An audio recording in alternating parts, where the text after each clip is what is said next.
So good morning, everyone who's in the room, and good morning to anybody who's online. We have been very honored this last few days to have Eduardo Zambrano, Professor Eduardo Zambrano, come up from California. He teaches at Cal Poly Tech, and he's a senior person in Byron Katie's community of doing the work. I got into this backwards because I was driving my car to California, and someone called me up and said, listen to this audiobook. And the audiobook was her last book, Mind at Home with Itself. And I was so impressed with the state of mind that was exemplified in that book. I was so impressed by that it initiated a whole cascade of events. And later on, I found out about the work. So the work that we've been doing here, and part of what Eduardo is an expert at, is how do we look at our basic assumptions, the narrow ways that we look at the world, and how do we dissolve those so we can see the world in a larger way. We can see ourselves with a larger eye. And that softening of our view, our narrow, hard view, and that opening to the wider reality is part of liberation. So I'm going to let Eduardo talk a little bit about the work and the retreat, and then I'll say something probably near the end. Okay? Do you want to put this on? I'll hold it. Yeah? Yeah. It's up to you. Yeah. And Okay. 15 minutes? Yeah, approximately. Yeah. Just Eduardo likes time, and I'm a little more, Yeah. so 15 and a half minutes. Thank you, Hogen. Honored to be here. And let me tell you a little bit about what we did in these last few days. And I'll just start by virtue of like a demonstration. It's best understood as a lived experience. Myoyu, will you be willing to be my facilitator? So in this practice, we identify our stressful thoughts, and then we question them using a set of questions. And so the facilitator, which is Myoyu, all she has to do is hold space for me and ask me questions that are there. So I'll identify the thought that I am going to work with, and in order for me to do that, I am going to kind of put myself in a specific situation that I might deem difficult for me or stressful. I'm going to take a trip out of Portland in a few hours. And it so happens that last Friday there was a plane that left Portland, and it was a little bit of a bumpy ride. And so I'm going to put myself in the situation as though I am a passenger in that plane. Okay? Have you heard about the Alaska plane that blew up? This is it. Is it? Okay, good. Okay, so I'm going to take a trip. If you are a retreat participant, I invite you to this trip. And if you are a guest in the Sunday program, I invite you to very gently just hear what you hear and allow it to land as it will. So it is Friday, and this is an Alaska plane that left at 4:52 p.m., okay? And I am sitting in row 27, seat C. And as 15 minutes into the plane being in the air, a window blows up, and there's a big bang. And my shirt is ripped apart, and it just blows out of the window. A cell phone, a teddy bear, and a passenger shirt were sucked out of the hole in the cabin. So no one was hurt at the end, but people in that plane at that moment didn't know that. Okay? So my situation, and like the concept that the persons had sitting on row 27, because the window that blew out was the window in seat 26, we literally thought we were going to die. So I am in that plane, it's 10,000 feet high, it blasts out the window, my shirt's ripped out, and my concept is I am going to die in this plane. And so now I'm going to look at that and to show how this works. Okay? Eduardo, you're going to die in this plane. Is it true?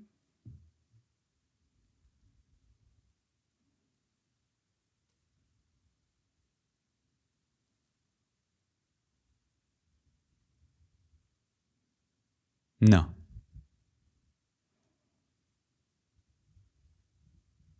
You're going to die in this plane.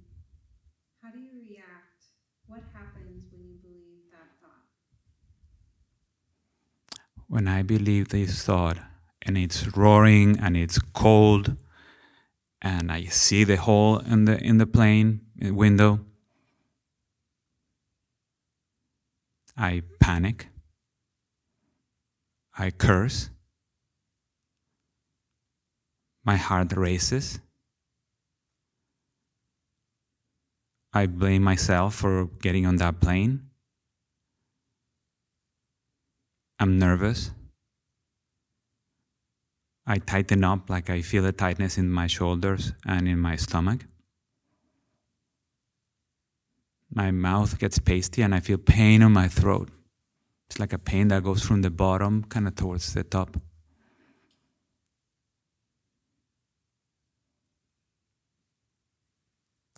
I imagine the plane nosediving, even though it isn't nosediving. And I anticipate the panic I will feel when it starts to nosedive. Not a roller coaster guy. And that punches me like in the gut, like around where the kidneys are on the left. I tremble and I notice sweating all over my body.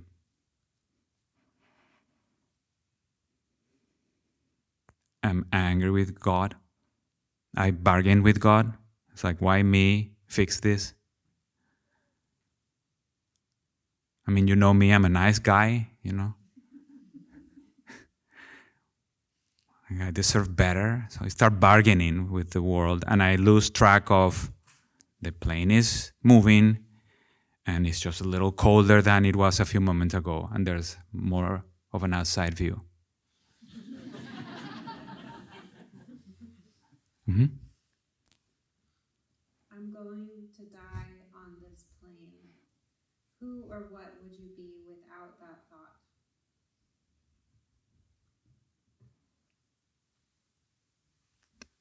Same situation, same shirt gone, cell phone's gone.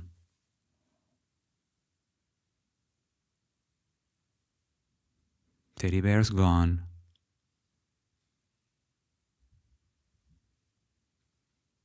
Without that thought,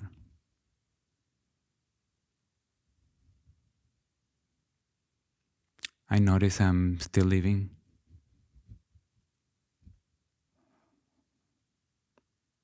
I notice the weight of my buttocks on the chair. I notice I have a seatbelt belt on. I notice the plane is not nosediving. There's even an oxygen mask that I just put on. That was something I forgot to report, that the oxygen mask came down. I can breathe. Without that thought, I notice I can breathe. And I'm not going to guess I'm going to be there now. So who would I be without that thought? I'm going to die on this plane now. Alive.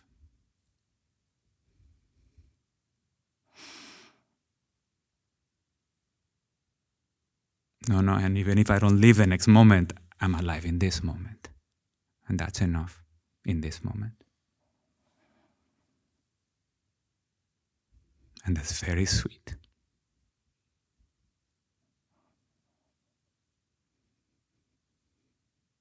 I can see if there's anyone around that might need someone to hold their hand.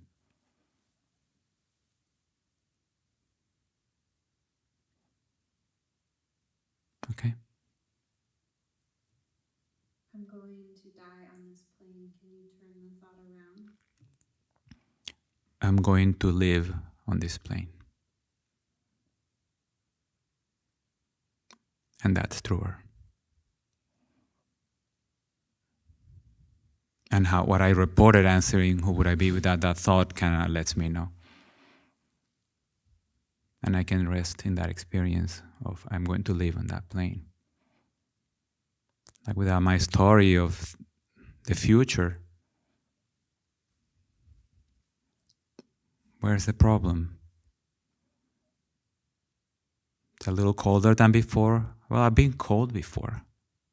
It didn't kill me. So I'm just going to sit in the experience of I'm going to live on this plane.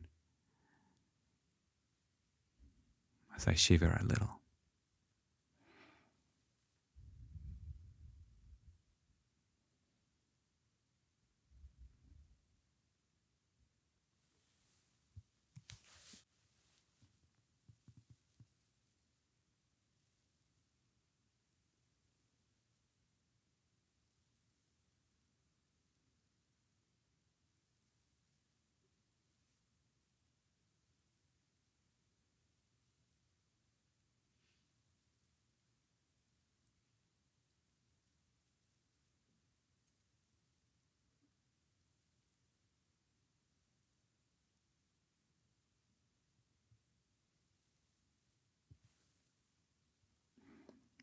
And I could give myself the gift of being alive in this plane for as long as I need to. Sometimes I do this, for a meditation period, 20 minutes, 30 minutes.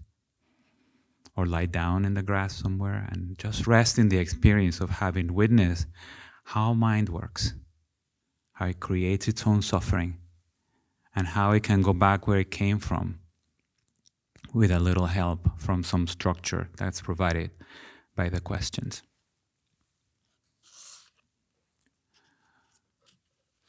When you start sitting in Zen, you go to the monastery and somebody says, hey, here's some instructions how to sit. Now let's chant the Heart Sutra. And then you're like, whoa, this is really like holy riddle, Like it just says all kinds of things like there's no nose, and no ears, and no tongue, and no body. But when I do this work, I can see there's no nose, and there's no ears, and no tongue. There's only projected nose, the nose I project, just as I projected my own suffering. And that's what Avalokiteshvara realized. There's no suffering other than the suffering that is projected in my mind. There is no form, no feelings, no perceptions, not even consciousness other than what is projected. Well, if there is no suffering, there is no need to end it. And with nothing to attain, you just rest. Just like I rested on that plane.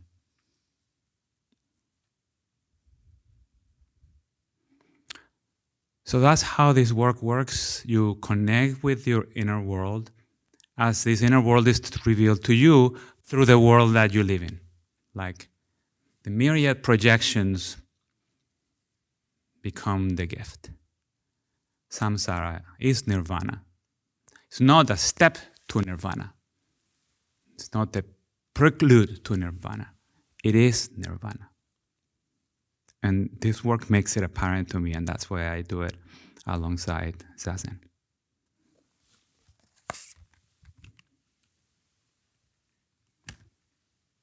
$13. Yeah, that's good. I'm going to give it back to you in a moment. Now, if I were a real Zen teacher and you said, no nose, I would grab it and say, no nose? Well, Is now that true? what? Yeah. Yeah, what Let's about? put you in that plane now. Yeah.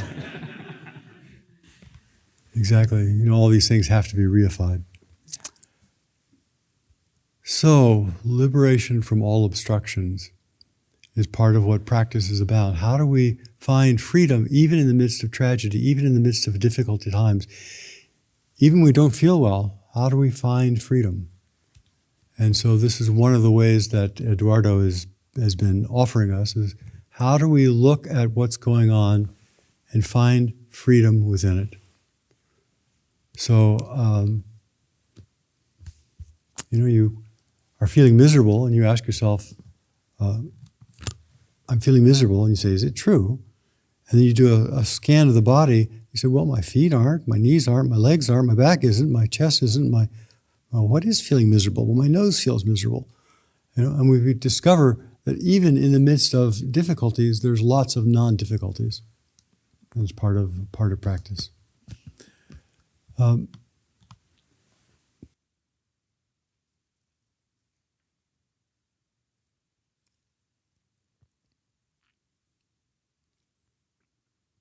think rather than talk about the Heart Sutra right now, why don't you unfold the work a little bit more for people? Okay. Okay. Thank you, Muriel. So from the perspective of how to bring this into practice and life, it really is very simple.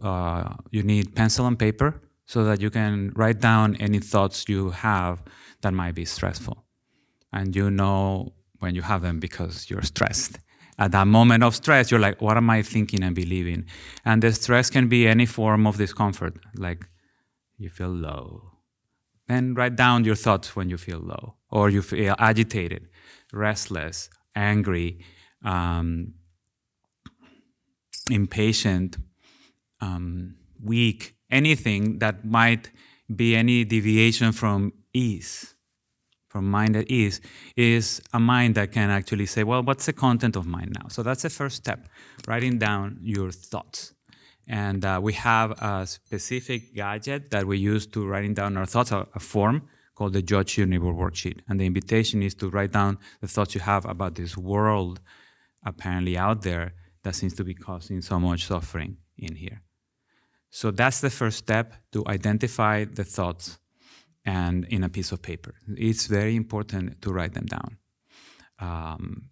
Then the next step is to ask questions.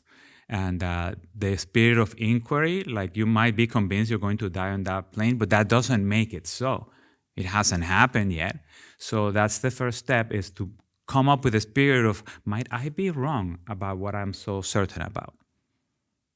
So that's basically the attitude behind, Myoyo's first question, is it true? So we ask 4 questions of each concept that creates disease in the mind and body. Is it true? Then it's either a yes or a no. Mind will want to create a lot of stories, and is it true is be still, stay in that situation. Is it a yes or a no?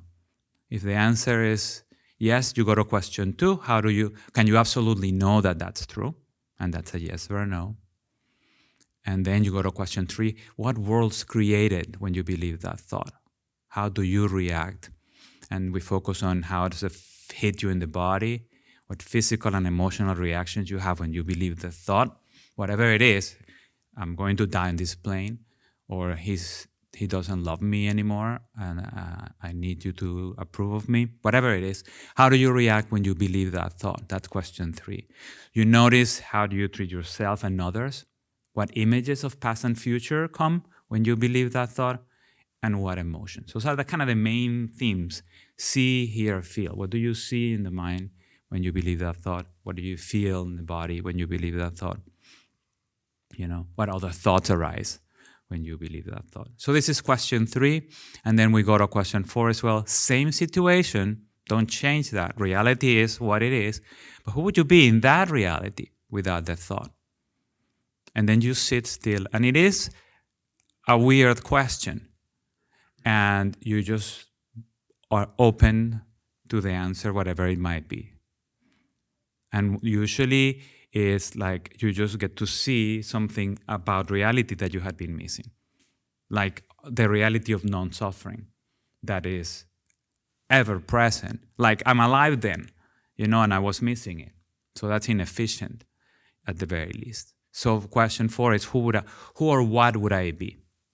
What am I without the story that tells me what I think I am.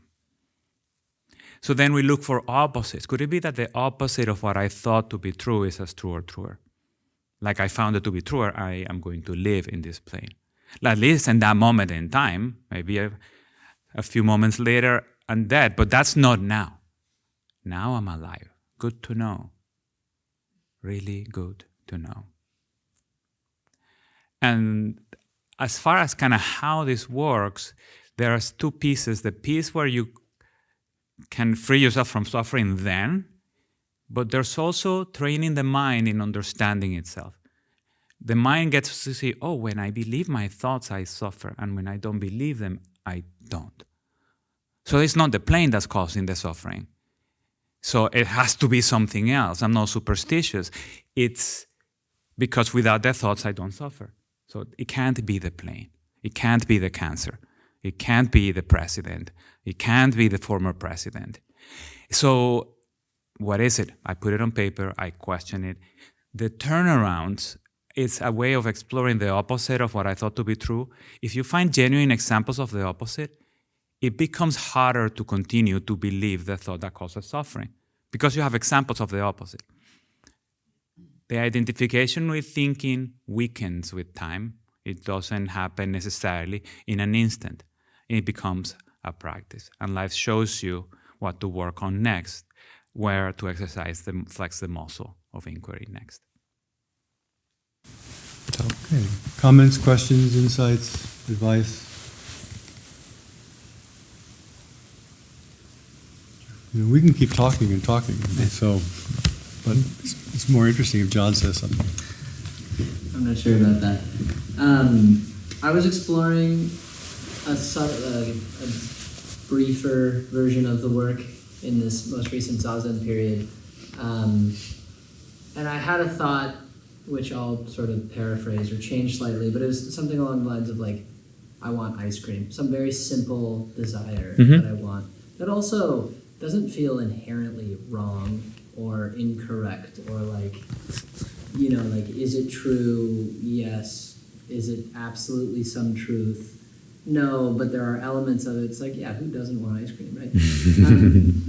And so, but what I found was if I just sort of jump immediately to question 4, who would I be without that thought? It was like, oh, I'm not now suffering about the ice cream that I wanted.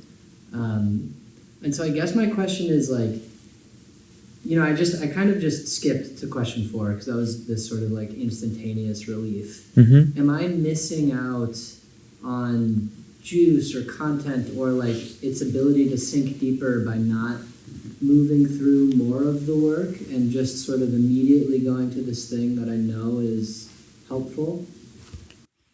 So that's a great question, John. In my experience, each question kind of contains the other questions. So in that sense, you're not missing anything, okay? But I trust the system. There's a reason why there's 4 questions. Like if the 4th one was the only one that was helpful, then that's the only one that we would have. So you don't have to ask them in that order also. But like I trust you to experiment with it. Like do it like that and then do it the other way. And just notice if there is a difference. In general, when we instruct beginners, we say just do the 4 questions before you do the turnarounds and do them in that order. And then the next thing we say is we're always beginners, you know. And notice that sometimes you do something different, you know, and then you return to the basics, you know. Yeah. Yeah.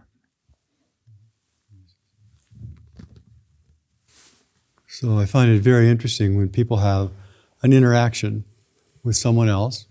The interaction lasts 5 minutes, and they spend the next week processing those 5 minutes. Sometimes it's good just to let things go. You know? So if there's something that's causing suffering that is continually coming back to us, then it's worth taking the time to investigate it. But if it's a transient thought, I'd like ice cream, it's already gone, don't bother. So there's endless thoughts. The mind is just filled with thoughts. So just take what's important to do it. Now this, I think, is very helpful, as long as we're talking generally here, about another approach. This is not not the work. Not the work, certified not the work. But if the inner critic is coming in, or you have something to say, I'm not worthy, I'm wrong, you could do the work on that, or you could just say, well, what else is true? Okay, I'm an idiot. All right, what else is true? Okay, I've just failed. Okay, well, what else is true? So without having to negate what the inner critic says, you just say, what else is true? So it's a shortcut to a different kind of liberation, perhaps. Can you give us a specific example? I am sitting up here and, don't really know what to say. But what else is true? I'm confident, I'm calm, I trust Eduardo, I trust something will come out. So that also is true. So we don't have to get stuck with one side of the equation. And if we can't really accept the negative side, then we become very arrogant. So it's humility is part of the inner critic's job. Any other comments or questions? Eduardo is going to be going back to California, so this is your last chance to probe his wisdom. Before I die on that plane. Cindy has a question.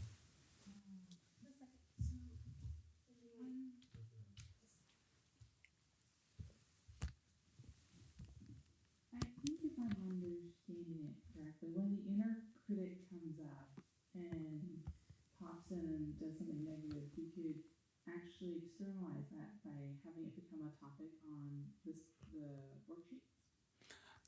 That's what I would do. You can do what Hogen suggested. That's a good practice, absolutely. Because it's the spirit of inquiry that opens up the space for the answers to come. It's not necessarily what specific question you ask. So what else is true is a pointer. But from the perspective of doing the work, if it's stressful, I try to write down my concepts and I try to point my finger of blame outwards. If I can think of a person to blame, wonderful, then that's what I write. And if it's the inner critic, what seems to be where everything is coming from, then I just write the inner critic. Ultimately, we're always working with ourselves. There is no inner critic separately from the rest of my body-mind experience. But it's okay, I can write it down, just as I can write down, the government isn't functioning. And at that moment, where's this government? That's just where I'm projecting kind of my dissatisfaction onto. Part of it is to turn around to yourself so that you're actually including yourself. Eventually, after you do the work, yeah. So then, eventually, you do your process. What doesn't seem to work very well is to turn things around because you know that it's going to land there eventually, and then expect for that to work, because it just becomes a list of more things that I'm supposed to do right, and that feels harsh, and there's no wisdom in it. So you write down your stressful thoughts, then you question them, and then you turn them around. Without blaming yourself. Well, if I'm blaming myself and mine says you're so stupid, okay? I'm angry at my inner critic because it criticizes me. So then if I hear and I believe it and I feel discomfort, I'm like, oh, there's something here, so I can just try to find what to work on. So I'm not recommending that you judge yourself, but if you do, because it's a happening, it's like we really think that we do this to ourselves, but this is mistaken. It's a happening. And it says you're incompetent, and we believe it. But it's just saying you're incompetent. That doesn't make it true.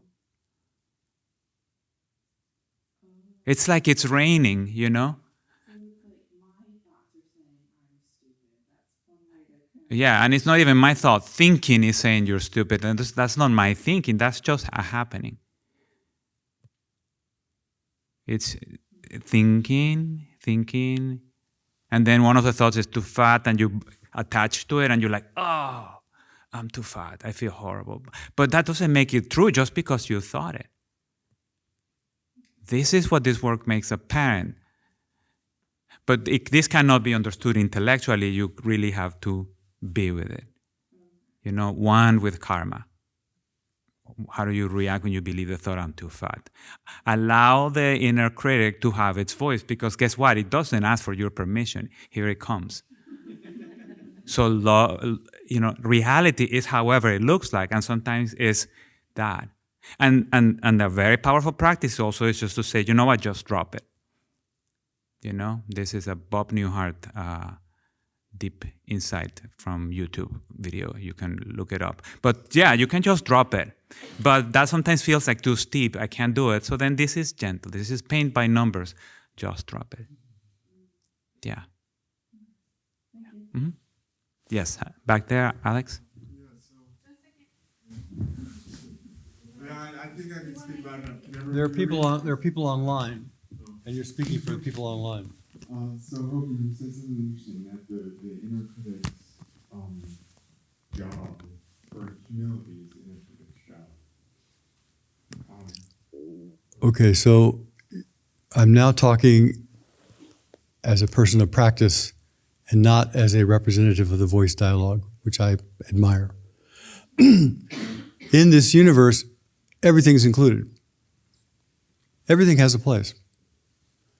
And so if we think that the inner critic doesn't have a place, that is not true. But to realize it has a place, and the place is maybe to help keep us humble, maybe to point out errors that we need to do. But if we just hear that side and we don't hear the other side, what else is true? What else is true? What else is true? What else is true? There are many more truths than whatever the inner critic says. So everything has a place. Everything has a utility. Everything has to be cherished in one way or another. One of the deeper experiences of practice is the non-dual, is that things are not separate. There is no separation fundamentally in the universe. It's one universe. And to touch that non-separation means to have an inclusive mind. So this is not what Eduardo's been teaching. Come back for session for that. Anybody else have comments, questions?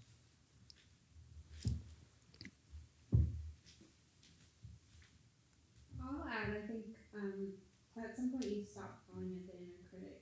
What you're talking about, it becomes discerning wisdom. Thank you. So the inner critic, what we call the inner critic, that inner critical voice, if we don't take it personally, and who's it talking to? I just keep suggesting, who is the inner critic talking to? You have a voice that says you're worthless, you're inadequate, you're incomplete, but is it talking to your nose? Is it talking to your knees? And are your nose and your knees who you are? I mean, who is the one who answers when someone calls your name? So if we actually look at the reality of it, the inner critic is just blabbering.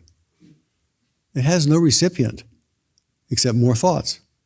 So that's a different. This is not voice dialogue, or this is not the work, whatever we're doing. But to actually look and see that thoughts come out of nowhere. If we look at the direct experience of thinking, thoughts just emerge. They pop into awareness. And where do they go? They just disappear. So that's seeing that is an important element of practice. One of the reasons I got very interested in the work, and really Katie and Stephen are really just admirable people. One of the reasons I got interested in the work is lots and lots of people who've been practicing for many, many years, Dharma teachers, other people, have fixed beliefs they have just not looked at.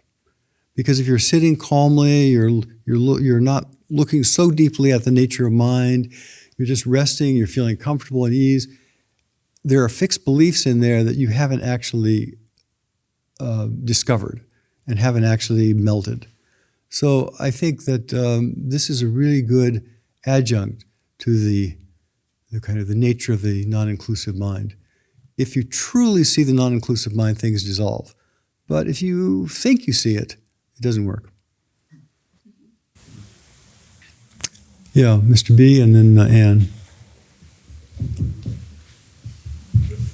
On that topic of fixed beliefs, one of the things that was really potent during the workshop was the list of universal beliefs. Mm-hmm. These are sort of core things like the world would be better if it did what I say, right? Or so I wondered if I have a question about them, but I would wonder, Eduardo, if you could talk a little bit about these universal beliefs and then how to work with them. So, because I did a worksheet on one of the universal beliefs, and I just did the worksheet on the belief, like I'm inadequate. Mm-hmm. Okay. Do you do it on the belief itself, I am inadequate, or do you find a situation where I believe a specific situation, I believe that thought, I am inadequate, and do that?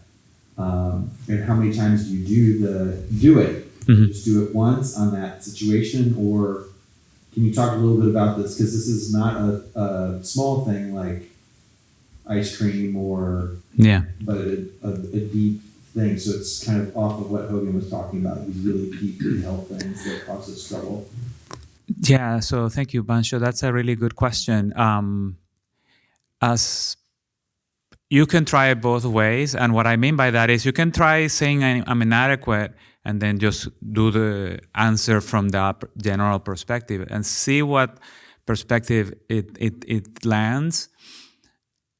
And you can identify a specific situation where you found it, where you caught it, and you were caught in it, and then try. So try the difference, and let me know the next time we meet which one works. And what I notice is that my personal experience is that it's more potent when I find the specific situation. Okay, because like when we don't find the specific situation, it's like we carry the false narrative of the continuity of self that has been inadequate for so many years now, obviously, right? Like it's not that I'm inadequate right now, but I was then and then and then. So mind can escape through, it's all over the place, It's like channel surfing, like now I'm doing this technique, no, but now let me just do this other technique, or no, let me just do this, so just take the one seat. And the one seat is find one situation and then press the pause button. It's also good training for the mind because, again, it's not as important to find in my experience. And this took me years to realize. But you can do the work so that you're free from I'm inadequate. You can also do the work to train the mind in understanding itself. That's far more powerful. Because once the mind is adept at understanding itself, it starts doing the work in the background without needing you to be kind of feeding it content, because it kind of picks up the content before it even has a chance to mess with your life. Yeah. So then when you train in a specific situation, you enter the timeless. And then things get very, very dialed in and surgical as you experience here. So that's my preference. And it's also interesting to do it from the other perspective. So I would say try both ways. Mm-hmm. Any other question? Yes.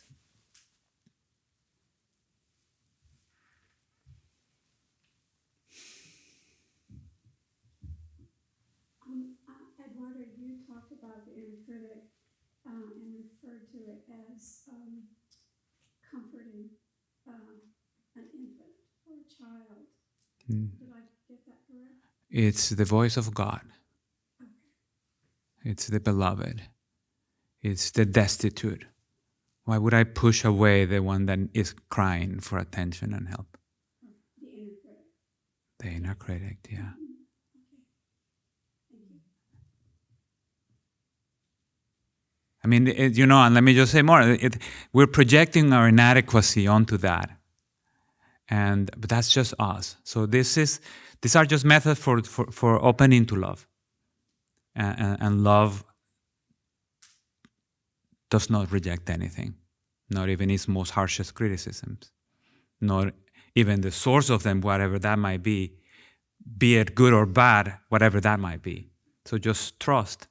And that trust, there's fear, and fear, that's just another word for vulnerability.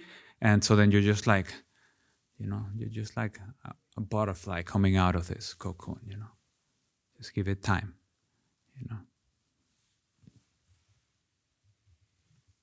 Yes. She's coming.